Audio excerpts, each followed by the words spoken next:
Prism Week, growing vegetables right on campus, and voter ID laws affecting A&T students. Just some of the stories we're bringing you this week on Aggie News and Views.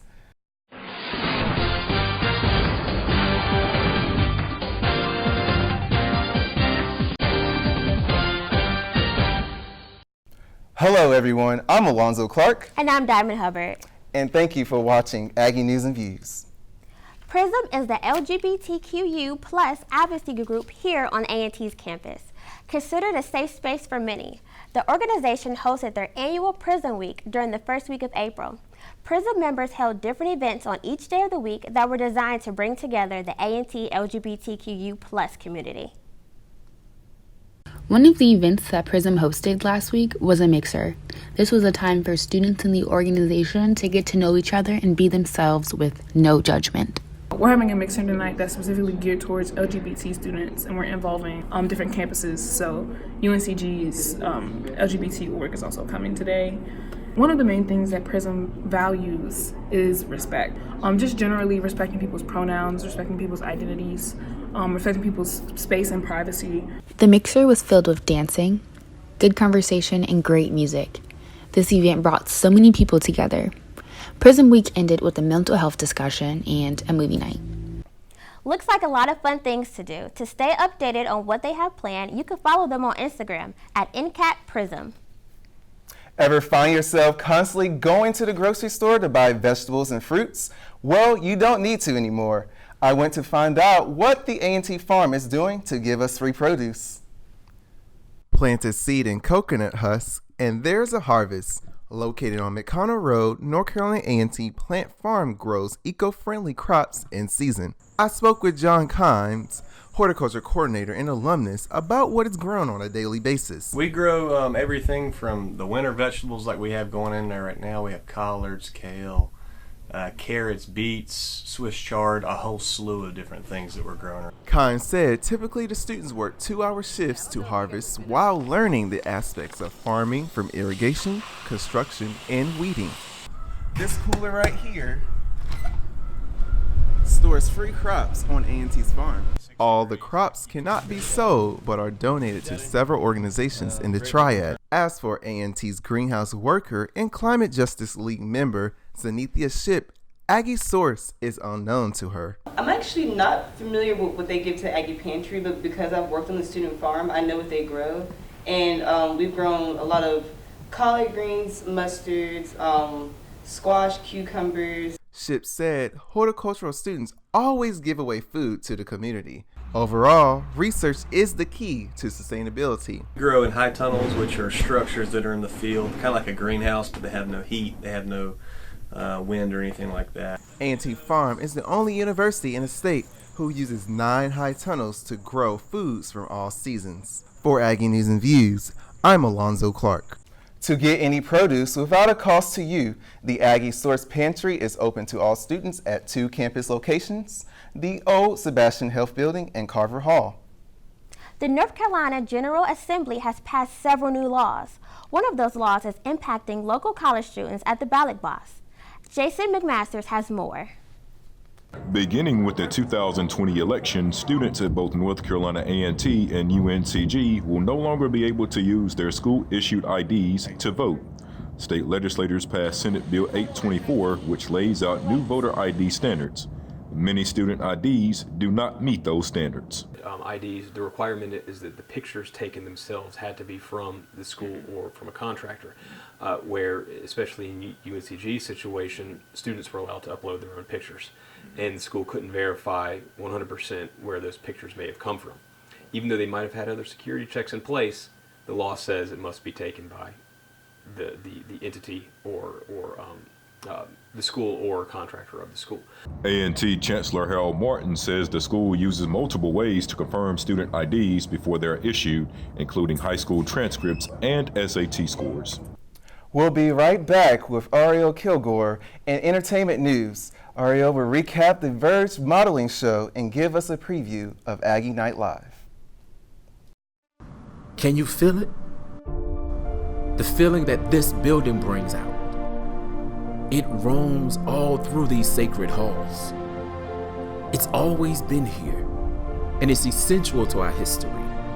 It's in every class. The students feel it, and even our professors feel it too. It guides us to constantly strive for excellence and to transform the ordinary into something that is extraordinary. Comes on, 2K Airy. This is. It brings out the best in us, and it forces us to face the world with our heads held high. Because here, nothing less than your best is accepted. So if you can feel it too, you need to be here. Here at North Carolina A&T State University, Journalism and Mass Communication. Hi everybody, I'm Mario Kilgore and this is A&V Entertainment. Elegance, poise, that's what was on display on campus as students fashionistas were showcasing some of the latest designer looks. The Verge modeling troupe celebrated 20 years on the A&T campus with a fashion show in Harrison Auditorium on April 2nd. The theme of this year's show was World Tour 2019, as student models showcased different styles from around the world, giving the students a taste of different cultures.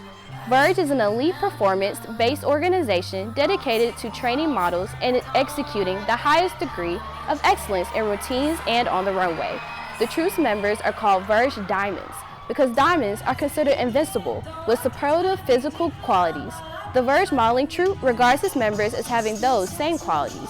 And like a diamond, Verge has retained its luster on A&T's campus by being the cutting edge of fashion for 20 years. Well, they are not quite at 20 years, but it is the 5th anniversary year for Aggie Night Live. And according to their Twitter page, Black Excellence and Melanin Magic will be on display Wednesday, April 10th at 7 p.m. in Harrison Auditorium. That's the date for this semester's edition of Aggie Night Live. A&L is a sketch comedy and variety show in the vein of Saturday Night Live, In Living Color, and Mad TV. The spring 2019 edition is titled Black Don't Crack and will feature skits, musical performances, parodies, dance performances, giveaways, and more. Last semester's highly successful episode was titled Black Television Twilight Zone, and it can be viewed on YouTube. That's all I have for entertainment. I'm Ariel Kilgore. Back to you guys. Thanks, Ariel. So we have something a little different for you this show. Jason McMasters is doing his sports report from BB&T Stadium, where he was watching the annual Blue and Gold spring football game. Thanks, guys. You know what? The weather was so nice that I decided to step over here to beautiful BB&T Stadium. And what do you know? We've got action going on down on the field. That's right. The reigning and defending back-to-back Black College National Champions, your North Carolina A&T Aggies, are getting set for the annual Blue and Gold spring game.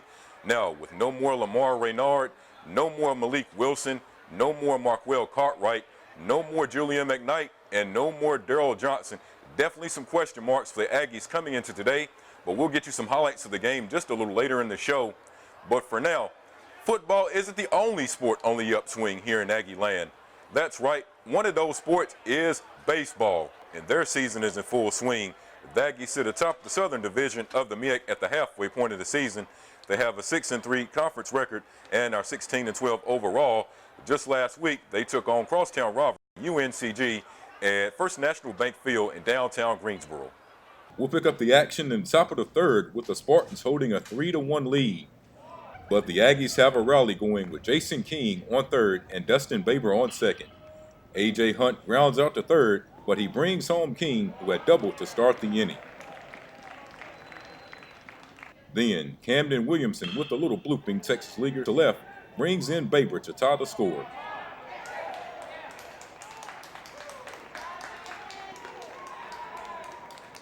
UNCG will respond in the bottom half of the third. But first, some Aggie defense helps out Easton Chavis. Third baseman A.J. Hunt fields the Austin Embler bunt for the out at first. With a Spartan on third, Ryan Cavness lifts one into right field. Donovan Smith makes the grab, but Caleb Webster crosses the plate for a 4-3 Spartan lead. Further damage is averted as Aggie second baseman Tony Mack ranges to his left and makes a nice play from the outfield grass for the third out of the inning. UNCG tries to get things started again in the fifth as Coleman Sawyer singles through the left side of the infield. But Aggie, Jeremiah Foster, gets a pitcher's best friend, a double play to Mac to end the Spartan rally. Bang, turn it. There we go. There we go. The Aggie bats come alive in the fifth. Jason King gets things started with a single to left.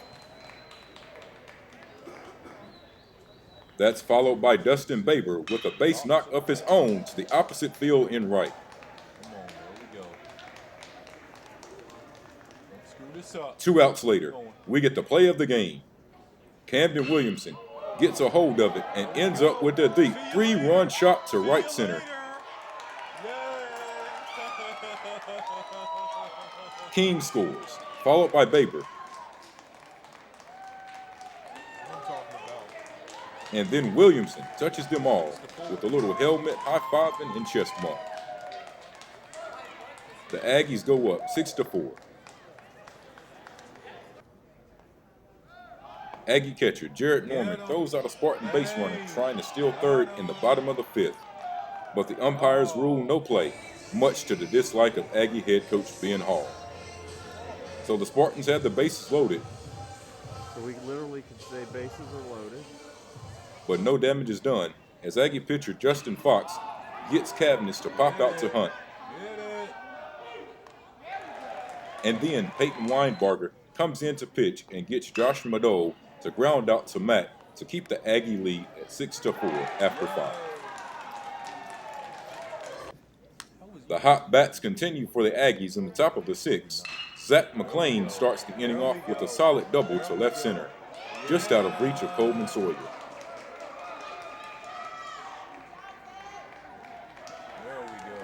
Jared Norman lays down the sacrifice bunt, but Hogan Windish's throw can't be dug out of the dirt, and it's 1st and 3rd Aggies with no outs. This time, Windish has trouble fielding Tony Mack's hot smash, although he would recover to throw Mack out at first, but Zach McClain crosses the plate to increase the Aggie lead to 7-4. From there, Aggie pitcher shut down the Spartans' bats. Peyton Weinbarger strikes out David Flores to end the 6th. Then Leon Davidson gets Josh Madoe looking to end the 7th inning as the Aggies take this year's Cape City Clash 8-5.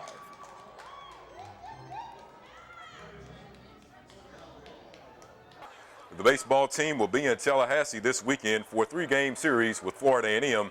The Aggies will return to War Memorial Stadium next Wednesday to face the University of South Carolina at Upstate, and then we'll have a 3-game home series next weekend against rival North Carolina Central, the Aggie Eagle Classic on the Diamond. Moving on to softball, the MEAC has been kind to the Lady Aggie softball team. After a rough 3-16 start, the Lady Aggies have reeled off 4 wins in a row, all against MEAC opponents, including a 3-game sweep of South Carolina State by a combined 17-0 score. The Aggies play a set of doubleheaders at Gardner-Webb and at Western Carolina before returning to the Lady Aggie softball complex on April 13th. The A&T track and field team competed at the prestigious Florida Relays at the University of Florida last weekend, and 4 Aggies came out winners on their events, and each of those wins was highlighted by a personal best. Kayla White just keeps running away from the competition as she won the 100 meters in 11.04 seconds. Trevor Stewart won the men's 400 meters in 45.18 seconds, 1 week after winning the 200 meters in a meet at High Point.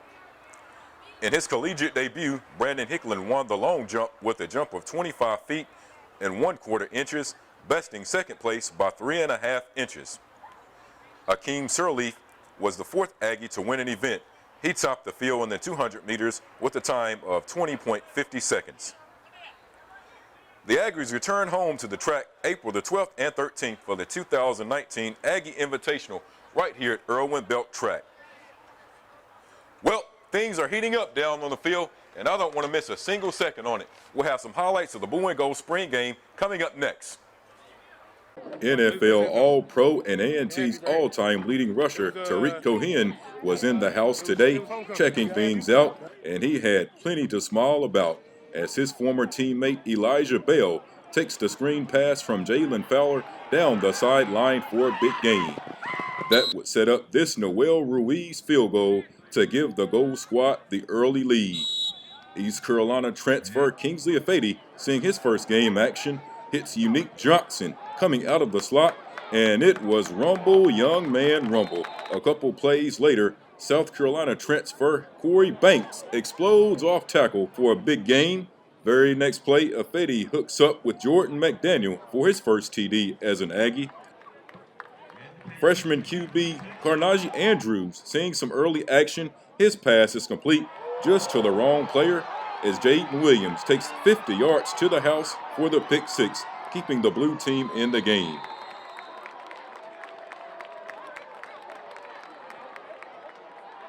That takes us to our drive of the game. Afedi gets things going to TJ Boyce, who takes it up the sideline for a big gain. A few plays later, Afedi hooks up with Jordan McDaniel again to set up first and goal. Last play of the game, Afedi finds Ron Hunt wide open from 4 yards out to give the Gold Squad the 30-29 victory, putting a bow on the spring. Head coach Sam Washington says he learned a lot about his team today. They'll fight, they'll compete, and they'll play hard. But I was really pleased with the run block tackle. I thought the offensive line did a good job of blocking. We didn't do a good job with protecting. The twist gave us some problems in there.